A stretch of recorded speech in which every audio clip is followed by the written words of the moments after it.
I'm Angela Kennecke, a veteran journalist with 30 years in television news and an investigative reporter. But for the purpose of this podcast, I'm just a mom trying to find my way after the loss of a child in the opioid epidemic. I am grieving out loud, using my platform on TV and on social media to try to stop the stigma of addiction and get more people into treatment so that no other family has to go through the devastation that I and my family have experienced at the loss of our 21-year-old Emily. Today I'm joined by Jessica Pfau. Jessica is a mother of a little boy who is almost 3 years old. She is a wife. She is also a recovering opiate addict. She has been addicted to opioids for 8 years now, following gastric bypass surgery. And on another note, something that you need to know about Jessica is that she is about to go into prison for several months, probably up to 7 months, after overdosing on heroin. And Jessica joins me today before she has to admit herself down at the county jail and be transported to state prison. And I just really want to thank you, Jessica, for taking the precious time you have left of freedom before you go into jail to talk to me. You're very welcome, and I appreciate being asked to be here today. You actually reached out to me. Tell me why you did that. A couple of reasons. The strongest times that I've had in my recovery in the past are when I have shared my story with different places, when I volunteered at Tallgrass and Keystone. Sharing what I've been through helps me and others. Probably helps me more than people think that it does. So it's just something that I wanted to do. Let's talk about the start of your addiction. First off, you had a relatively, whatever normal means, but a relatively normal life. You were overweight, you were obese, and you decided to get gastric bypass surgery. What happened after that? It was awful. I don't know how else to describe it. Like just a natural disaster of my life. I didn't realize that I had had such an addiction to food and that I had used food for comfort. So after the surgery, when I could no longer comfort my emotions or things I wanted to hide with food, I realized that the pills that I had been prescribed for recovery after surgery gave me kind of a warm, fuzzy feeling, made me not care so much about things in life and numbed things that I didn't want to feel. And I just continued on the path of trying to get more and more pills, and life just started to spiral out of control a few years after that. So basically you switched addictions from food to opioids. I did. And at the time that was legally prescribed to you. Yes. Although it's the same old story we hear over and over again. Eventually they stop refilling the prescription. In my situation, I was getting them from a doctor, and then I started to use more than I was supposed to. So I would run out early and go through some withdrawals and be miserable. So then I went to a second doctor to get another prescription. And I think that worked for a couple of months before they both discovered what I had done. And then I got fired from both doctors at that point. Is that when you switched to getting drugs off the street? Yes. And at the time it was started with pills? It started with pills, yes. Hydrocodone. Do you think that the medical field is more aware today to help people before they go through gastric bypass surgery deal with the emotional and psychological issues that got them maybe to that weight in the first place? I'm not sure how they do it today. I know when I had my surgery in late 2011, they have to, for insurance companies, they have to say that you're mentally fit to have it, but they send you to a counselor for 20 minutes who doesn't know you and has never met you before, and they make a decision based on that. So I don't think there's enough education. I don't think that people have the ability or even know that they have an issue that they need to deal with before, taking that risk of going under the knife. Yeah. So you switched to illegal pills. How did you go from pills to eventually ending up shooting up with needles and heroin? A couple of things. The biggest reason, the person that I was buying the pills from, something had happened where he wasn't getting the quantity anymore, and I didn't want to go into withdrawal. It was like one of the biggest fears of my life at the time. You were terrified of withdrawal? Terrified. Why? It is the worst pain, illness, the worst feeling that I could ever imagine having in the world. I think I told you the other day as well. I've had a child, and you can't even compare the two. I'd have 10 more children, naturally, before I would ever want to go through withdrawal again. That does sound absolutely horrible, and I think people have a hard time understanding that. A lot of the thing you hear out there is just quit. Why don't you just quit? But the fear of the withdrawal is probably even greater than the need for the high. Am I accurate in that, or maybe not? No, I think you are accurate towards the end of your addiction, especially. It's not even that we want to use anymore. It's not that they're really even working anymore. It's become what we're used to. But the withdrawal factor, I mean, I can say multiple times that I, quit and then would relapse. The withdrawal factor stopped me from quitting again more times than not. What did this use do to your self-esteem? I'm guessing you were hiding a lot of it, most of it? I did hide most of it. I think the only person that knew for a long time was my ex-husband. It's pretty hard to hide those types of things when you're married. I avoided my parents. I avoided my sister. She has 3 girls that I used to be really close with. We used to hang out all the time, and I just basically kept, shut myself off. I was a person who sat in my house all day with the windows and blinds drawn, and some days I didn't get out of my pajamas. Some weeks I might shower once a week. I became somebody I didn't even know myself.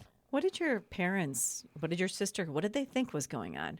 They knew something was going on, and they knew I had been prescribed the pain medication, and I think there was some suspicion there. Nobody really confronted me on it in the beginning, and once they would start confronting me, I would get really angry and then take off or not answer phone calls or avoid. That was my thing, avoid. I think that is really hard I was a mother of a daughter who was addicted, and I was trying to navigate this and trying to figure out what to do. If I confronted her, she would get angry, and then I wouldn't see her for a little while. Sounds a lot like what you were doing.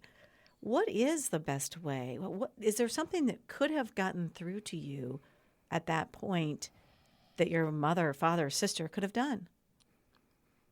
That's a really hard question. I don't think so.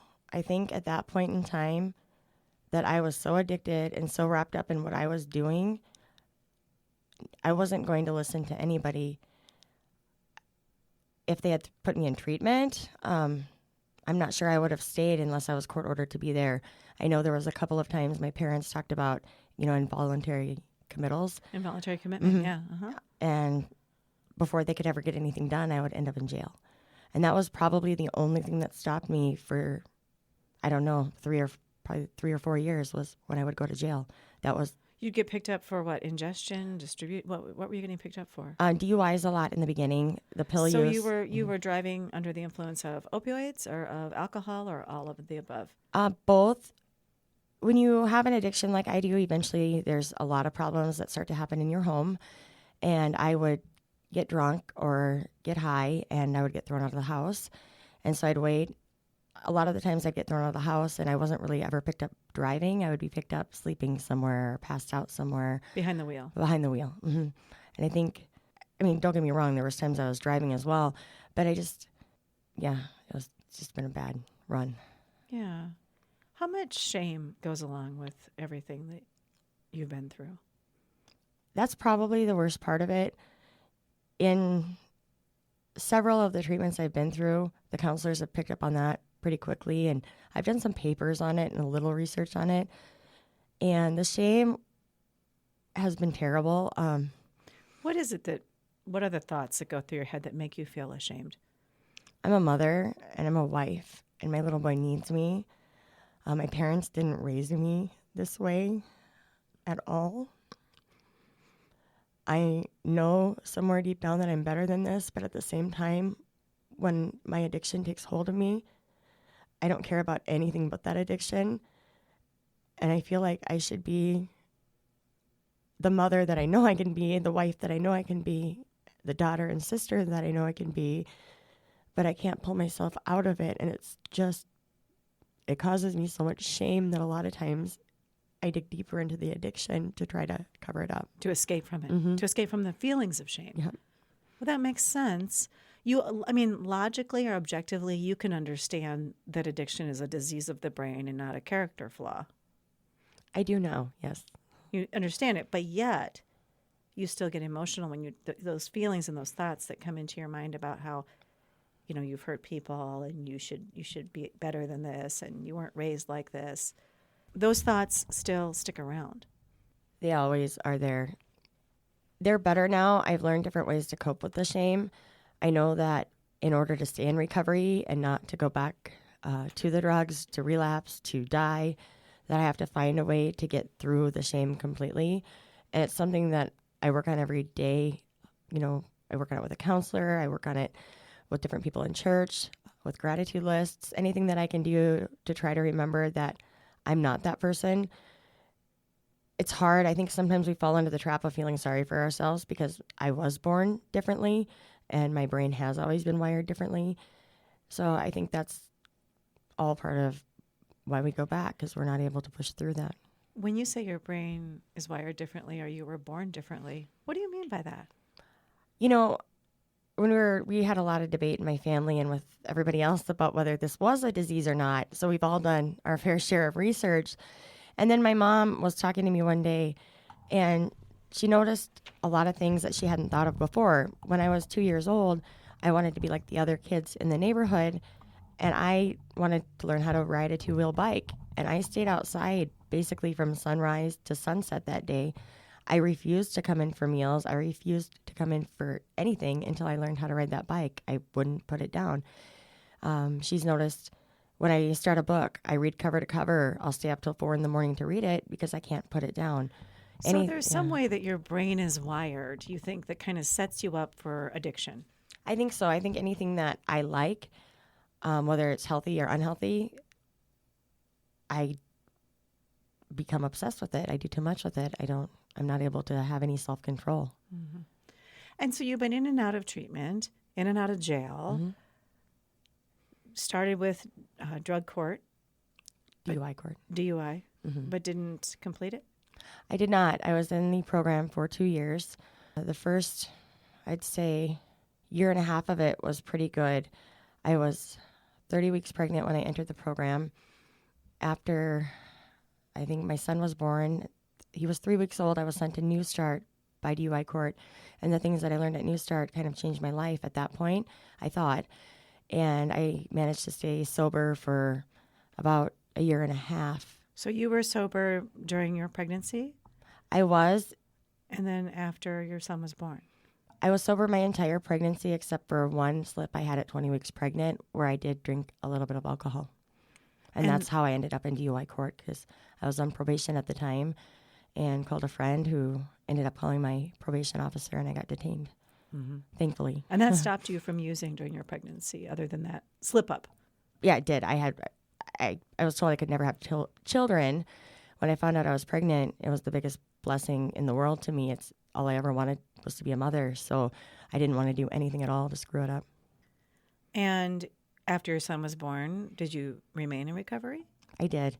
I remained in recovery. Let's see. So I was sober from September 23rd of 16, and then he was born January 31st of 17, and I remained sober until the end of June of 18, so almost 2 years. During that time, he became everything to me. I was really strong in what I was doing with my sponsor. DUI court is a great program. They send you to mental health in addition to addiction classes that you can take. It's very intense, but if you work it, it will change your life. And I was working it really well at that time. For your son? Mm-hmm. I thought I was doing it for me, but later on it was for my son, and it ended up not being enough. Right, because you have to do it for yourself. You have to do it for yourself first. But what happened to cause you to relapse? And we'll get to the reason why you're going to prison shortly.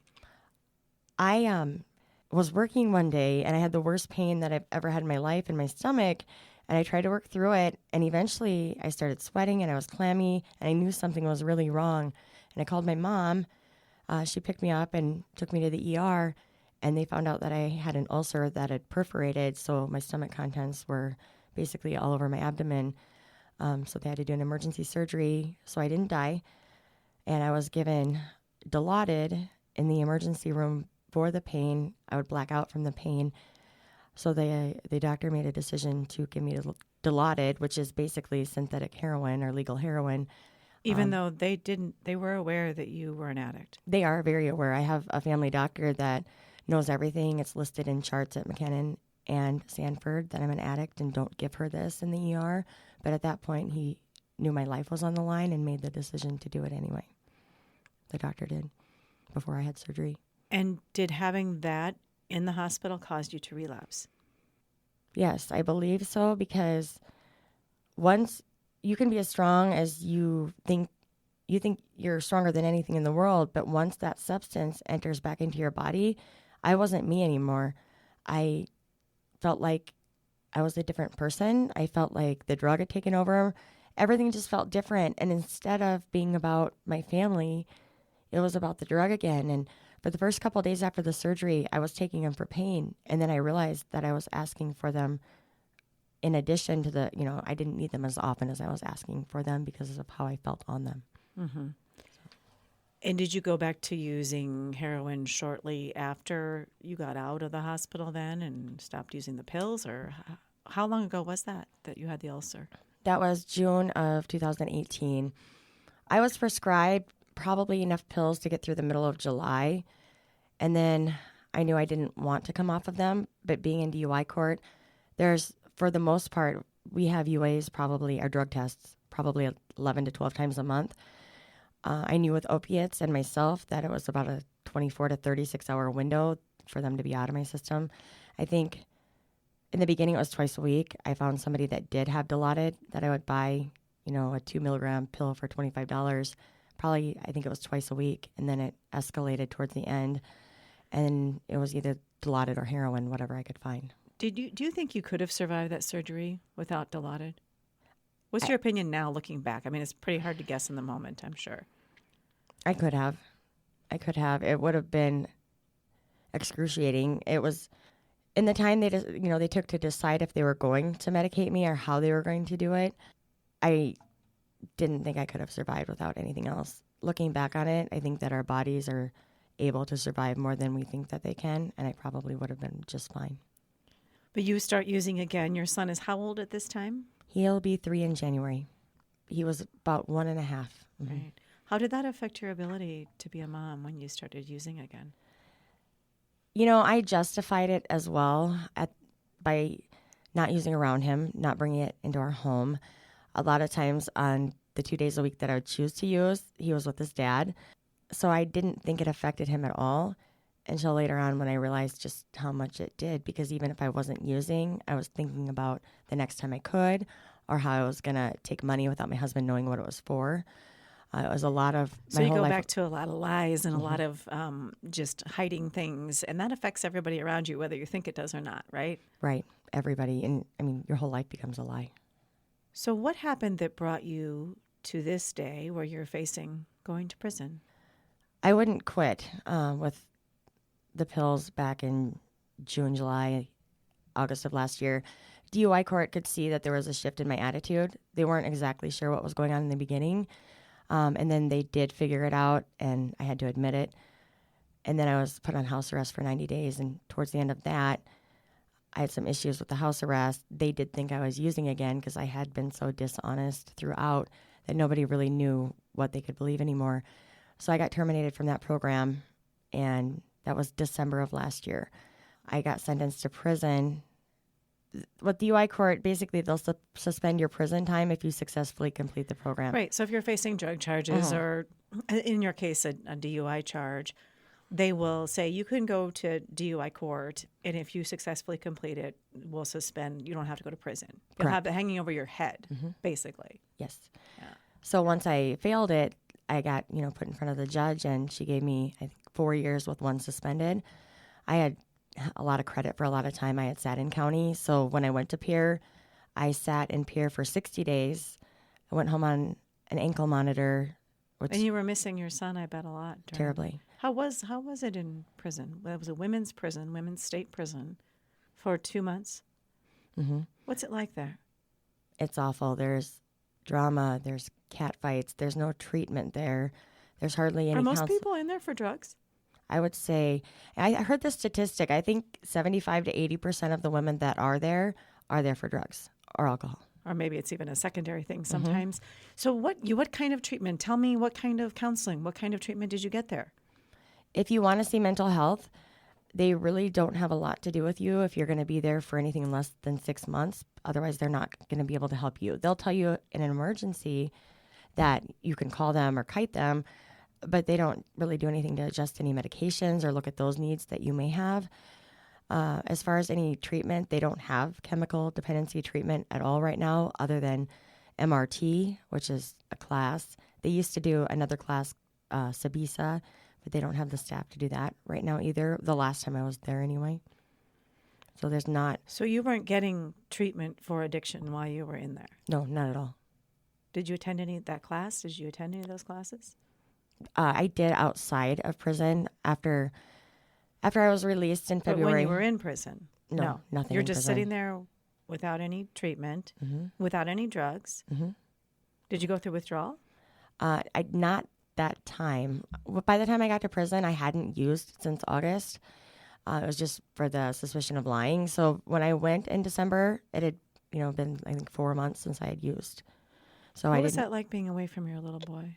That's the worst pain that I can imagine having as a mother. It was just us until he was, I think, 5 or 6 months old before my husband and I became more than friends. And he was everything. We did everything together. I was always with him. Early on, his dad wasn't around as much. Being separated from him, I don't have the words to describe how much pain that is. He was somebody I wasn't supposed to be able to have. And he's the most amazing little boy on the planet that doesn't deserve what he's gone through. So sitting in prison, especially with no classes, no way to make yourself feel better or to fix yourself or have somebody help you, and then to sit there and think about him the entire time you're there and what you've done, and you're supposed to be a mother and not this addicted person, it makes it worse. You come out of prison, I think, a lot angrier than you ever were when you went in. Has it changed you? Do you feel like it's hardened you? Yes. I didn't realize how much. My husband's an amazing man, but we've had a lot of struggles with the prison stay, with the lying that I did to him about the relapses. And he's in recovery as well, your husband. He has 3.5 years. He does really well, and when anybody asks him if he's going to relapse or if he thinks about it, he said, no, I have my wife to thank for that. So, but as far as our relationship, I didn't realize how much it had hardened me until he sat down and talked to me more about it and pointed out things. I was angry a lot when I got home. He's like, you're angry all the time. You never smile anymore. Nothing makes you happy. It stole your joy? It did. It really did. I told myself when I was pregnant that life was over and I would never leave my child. And the shame and guilt that I had from leaving him almost ate me alive when I got out. And it didn't take me long to relapse. And right, you couldn't deal with yourself, right? No, I couldn't. I couldn't at all. My son was so much different. My husband was so much different. And I was so much different too. Looking back on it, nothing was the same anymore. When I did go to prison, I gave my son's father 50% custody. And like I had said, my son and I were inseparable. We were always together. So coming back, in addition to being angry and having relationships that were changed, I also only had my son 50% of the time. So we as a society, send people to prison to rehabilitate them, to teach them a lesson, to make them change their ways. But in the case of addiction, when you got out of prison, it seems to me that the feelings you had and the situation you were in actually set you up to use again. I would agree. I think that if the prison system had the counseling and they had the classes, I think that it could have been different if I was truly sent there for help. But as far as the women's prison, I feel like the only thing that you can do there is be punished. So coming out angry, if I could have had somebody to talk to deal with that or to get to the bottom of it while I was there, it might have been a different story for me. But I do feel maybe like it is setting you up for relapse when you're sent to prison where there's no help. And so how long after you got home did you begin to use again? I got home on February 19th, and I overdosed on March 18th. I overdosed the first use. So a month. So a month later. Mm-hmm. So a month later, you decide after getting out of prison, you're going to use again. And this is probably, to me, and because I'm familiar with your story, the saddest part of your story is that you actually drive somewhere, parking lot, and you sit in a parking lot and use heroin for the first time. And this would have been the first time in how many months, would you say? 7. 7 months. Mm-hmm. First time in 7 months. Mm-hmm. And so your tolerance already wouldn't be what it would be if you were using regularly. Correct. What was going through your mind when you purchased that heroin? I actually didn't want to purchase heroin because I was afraid that what happened, like what did happen, would happen if I did. So I went to somebody trying to buy 2 pills. You were looking for pills, mm-hmm. opioids. Yeah, right, opioids, Oxycontin, anything, Dilaudid, any opiate that I could get my hands on. But not heroin. No, because I feel like with heroin, you can't ever know exactly how much you're getting or what it's laced with. And I thought, I kind of justified it by saying if I get pills, it's okay. So I went to somebody who I had dealt with, 2 or 3 years back. She said that she had bought these 2 supposed, I think, 30 milligram oxys that she had already crushed up to use. And I didn't question it. It wasn't oxy, it was heroin and fentanyl. I found out later. Heroin laced with fentanyl. Mm-hmm. Yes. What happened? What did you do? I bought it, I think, in the morning that day. I just didn't go to work that day. I was overwhelmed with everything. I was angry. And I did. I drove around in the morning. I think I got the pills about 11. And it was, I think, 4 o'clock when I ended up in the parking lot. I had to buy 3 little shooters of booze, the tiny little single shots, and drink them to be able to even have the courage to go into Lewis Drug to buy the syringes and use. And when I did, I remember I had put the needle in my arm and I was getting ready, or I had just done a little bit of it, enough to throw me off a little bit. And my husband called and we talked for just a minute, and he knew something was wrong. And he said, just come home, please come home. And I told him I couldn't. And he got, upset, hung up the phone, and then I used the rest of it. And the next thing I remember is the police and the paramedics. So you overdosed in your car in a parking lot. Mm-hmm. And because of that, that's considered a DUI. It is, because you have physical control of a vehicle. If the way they look at it is, if I did wake up, would I have driven? I could have, because I did have the keys. So yeah, physical control of a vehicle. Why didn't you die? They used Narcan. I don't have a lot of memory of it. I know when the police and the paramedics were there that they had told me that they had used Narcan to revive me. And then it's foggy again. I went to Sanford, was observed there for a little while before going to jail. But a lot of it I don't remember, just what I've been told and, in the police reports, what some of them say. Were you given any help in the emergency room for addiction, for treatment? Oh, no, not at all. None. What did they do? Just make sure you were okay and let you go? I think they drew some labs. They kind of monitored, I think, my heart rate for a while. But nobody Oxygen. came in and said, hey, you overdosed on heroin. How can we help you? They gave me a piece of paper when I was discharged educating you about overdose. And you were immediately sent back to jail because this was a violation of your probation? I had 4 new felony charges, the DUI, possession, 3 new ones. DUI, possession of a controlled substance, and ingesting a controlled substance. So whenever you are charged with a felony, you go to jail pretty much with no bond until you see a judge. When you got to jail, did anybody try to help you with addiction? No, not or at to keep or withdrawal symptoms or anything? No, not at all. Nothing? Nothing. The nurse that, intakes you into the jail, we had a conversation, and I told her what had happened, and she's like, oh, I'm sorry, but they're not trained, in that. And nobody offered, no withdrawal help, no. Well, what can we do? Do we have treatment? We have somebody you can talk to? Nothing like that. And then you get out of jail and you're waiting to see what happens, the sentencing. Are you ever offered any help? You've been kicked out of DUI court before. I mean, is there anything, did anybody come forward and suggest you go into a treatment center or? I'm on parole, so I was put in outpatient treatment through Volunteers of America. And then I think 3 or 4 weeks into that, I got terminated from treatment there for injecting water. Sometimes the needle addiction or just the rush of seeing your blood pull back in a syringe is almost it gives you, I don't know how you call it, like almost like a placebo effect of the drug. So you were doing that when? After you'd overdosed? Yes, after I overdosed because I didn't want to go back to the drugs, but I felt like I needed stress and anxiety relief. And so I did that, I think probably for 2 days. Is that common? It's a lot more common than you would think it was. If you do any research on it, a lot of times people at the end of the day are more addicted to the rush and the needle than they actually are the drugs. You go to this outpatient treatment program. That doesn't work because you're shooting up with water. Mm-hmm.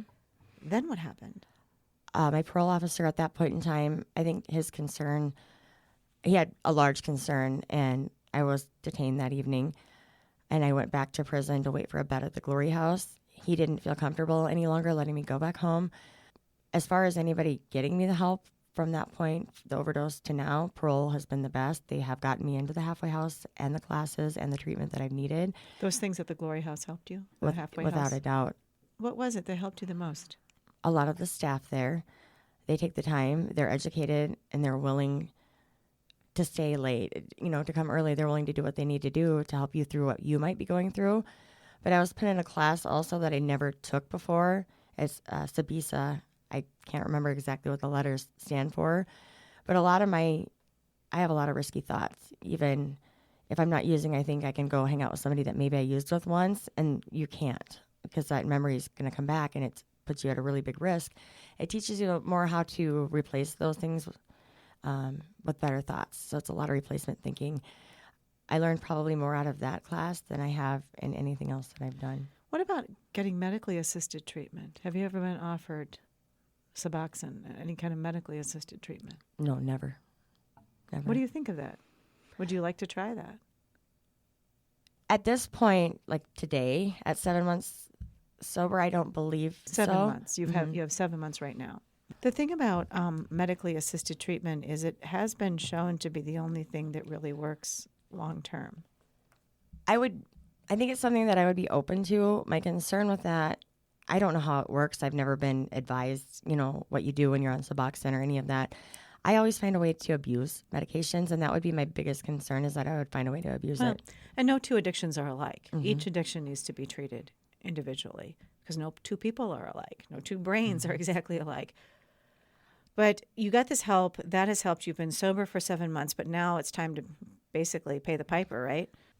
Yes, I was sentenced on November 4th. And this is for the overdose. The overdose incident, yes. So it happened in March. Since that time, like I said, I was sent to peer on a detainer waiting for the bed at the Glory House. I completed the Glory House, Sabisa class. I had a CPS case that was open. That's Child Protective Services. Yes. And they came in and looked to see. After the overdose, yeah, they did. My child's father had some concerns, so they were brought into my home. They did not ever remove my child. They didn't find that I had endangered him, but they put things in place to where I did have to be supervised for a little while until I earned the right to have him unsupervised. But yes, I had CPS. On my side, she wrote the judge a letter. I had several other people in the community. You've joined a church now that's helping? I grew up in this church. I just stepped away. You grew up in the church? I did. Oh. I stepped away for a while. My addiction became more important. But you're going back to church? Yes, I've gone back to church. Without God, none of this would be possible. Do you think that has helped you the most? Or what? Or you think it's a combination of all of these things? I think it's a combination of all these things. In the past, you do the NAAA meetings, which I still do, just not as frequently. You think that that's working. You think you have everything you need. But at the end of the day, you still feel like something's missing. And the nice thing about this time is I don't feel like anything's missing anymore. I'm back in church. I have more support than I've ever had in my life. And these are people that don't just say they care. They check on you every day. There's another accountability piece with that. One of the preachers at church has 17 years of recovery. That's an additional person to talk to. We spend 1 or 2 evenings a week with him. I just think that for me, I needed all of these pieces, maybe even all of the accountability, the extra people that know. I needed to be honest and let everybody know what was going on. I was always afraid once you would get into a religious setting that people would just shun away from you if they knew who you really were. And when I told people in my congregation who I really was, I've never seen people band together to support somebody more. So really it's that I've often heard that the solution for addiction is connection. Mm-hmm. We're still trying to get used to it. We get a little overwhelmed sometimes, but you used to hang out with people that were like you, that used or that partied, and then you go through a period of time where your acquaintances are in a program that you're in, like DUI court, and then you finish that or terminate from it, and a lot of people go out and use again, and you lose what you thought were friendships. And these are true friendships I found in church, true connections, people that invite you into their home for dinner, people that text you or call you. It's just, people that genuinely care about you, not just people that want to hang out and use for a minute. And that's been a huge, I think for my entire family, not just myself, having that there. It's, like I said, it's overwhelming sometimes because we're not used to it, because that's not how, myself or my husband is wired, but it's becoming the more norm. And that's probably going to be one of the hardest things, is losing that support to go to prison. I know they'll write, and I know I can call them. I think they're going to stick behind you, though. Oh, without a doubt. It's just not being able to see them on a daily or weekly basis, not being able to be in worship service. And they are going to stand by me. They're sending Bibles, books, and study materials. And I just hope that when I do go back this time, that I can find a way to keep the anger at bay and find a way to get that connection in peer that I'm not able to get face to face or, in worship here. But you don't have any hopes of getting treatment when you're there in prison? No, I don't even know that would be recommended because of the treatment that I got on the outside after the detainer. But there is no treatment option in prison. So and that's what's hard. I know that at my sentencing, nobody thought I was going to go back. My CPS worker wrote a letter to the judge, as well as, like I said, several people, and she thought it would be a detriment for me to go and be away from my son after building the trust back with the 7 months of sobriety. With that being said, I know that I broke the law and there's consequences. So it was really hard for me to take when I found out that I was going back. I don't understand a lot of it. I was told that basically if the judicial system was all about rehabilitation, it would have been okay, but I needed to be punished. But why? So I can fail when I get back out? Do you think you will fail because you have to go back? I really hope not. I plan to do everything that I can while I'm there to continue to reach out to the supports that I have. I know that they'll reach out to me and send materials in. I'm going to do my best to keep busy, studying different things I can regarding addiction or, materials, anything sent in. I know that my preacher says he's got enough work for me to do that can help me understand myself, that could keep me busy for 2 years. So my hope is that I remember what's important and I don't get angry when I'm there, and that I don't relapse when I get out, that I don't. Will you have a chance to visit your son? I know there's that home that's connected to the women's prison where people can bring children, spouses can come. Will you get a chance to have that? It really depends. They have a parenting class that you have to complete before you're allowed to do that. The last time I was there was like a 3 or 3.5 month wait to do the parenting class that was required. Now, as far as him visiting me, he can.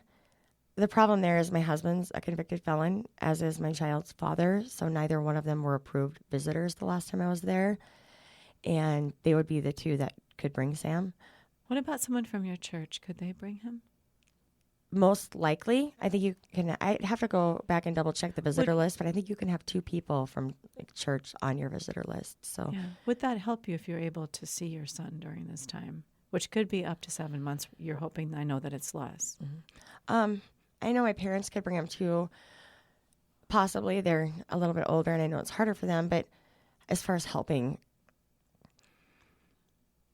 I think it would really help me to see him while I was there. But I think it might hurt him more. Why do you say that? Because he would come and see me, maybe feel like we were being reunited, just to have to leave again. It is hard for a 2.5 or 3-year-old to understand any of this. They don't have any reference.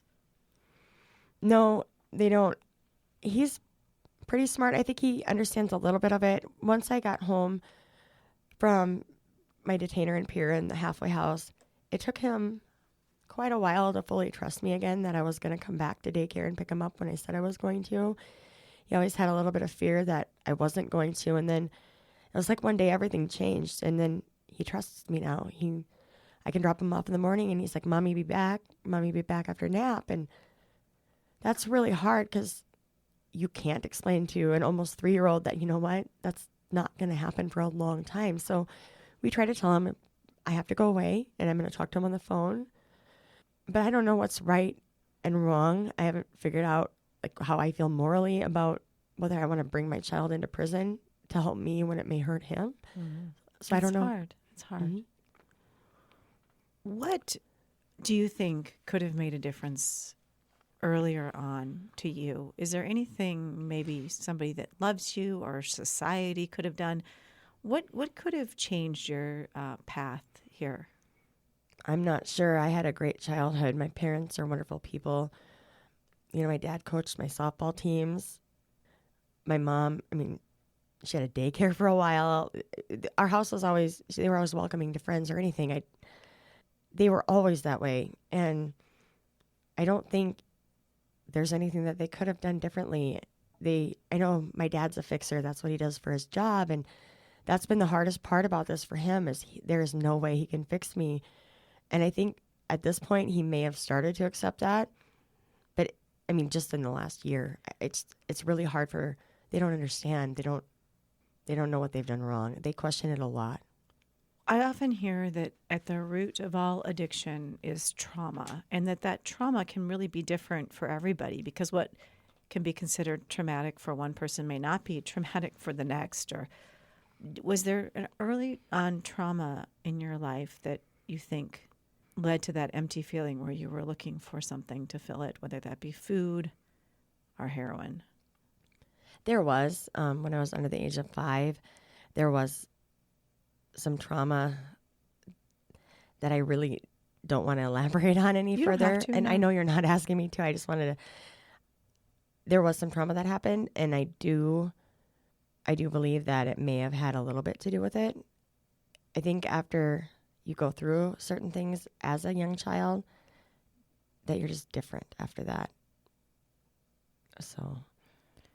But there should be a way, something that happened, even though I'm not downplaying anything Mm-hmm. that happened to Mm-hmm. you, after so many years, maybe trying to come to terms with that trauma? I absolutely believe that you are correct. I think the part of it that was, for whatever reason, I didn't tell my family until I was in my 30s. So it was a secret. It was a It was secret. shameful. Mm-hmm. Very shameful. I felt like I had done something wrong. And I think you're right. If it's something that I would have addressed and been open to discuss at an earlier age, I don't think we'd be here today. But I hid it for so long that nobody could help me. And so this became a part of you, really. Mm-hmm. And the really shame started long before the drug use started. Oh, without a doubt. What lesson do you think you can pass along? What do you want people to hear from your message? You can change your life. It doesn't, your addiction, opiates, heroin, whatever your addiction may be, it doesn't have to define who you are. But in order to not let it define who you are, you have to find a way to forgive yourself. Have you forgiven yourself? In some areas, yes. And in other areas, no. I wish I would have done more, and I wish I would have realized my part in my DUI court termination before I went to prison because I blamed them the entire time I was there, and I came out angry. But that's pretty typical for anyone who is suffering from addiction to project and blame others and never really truly.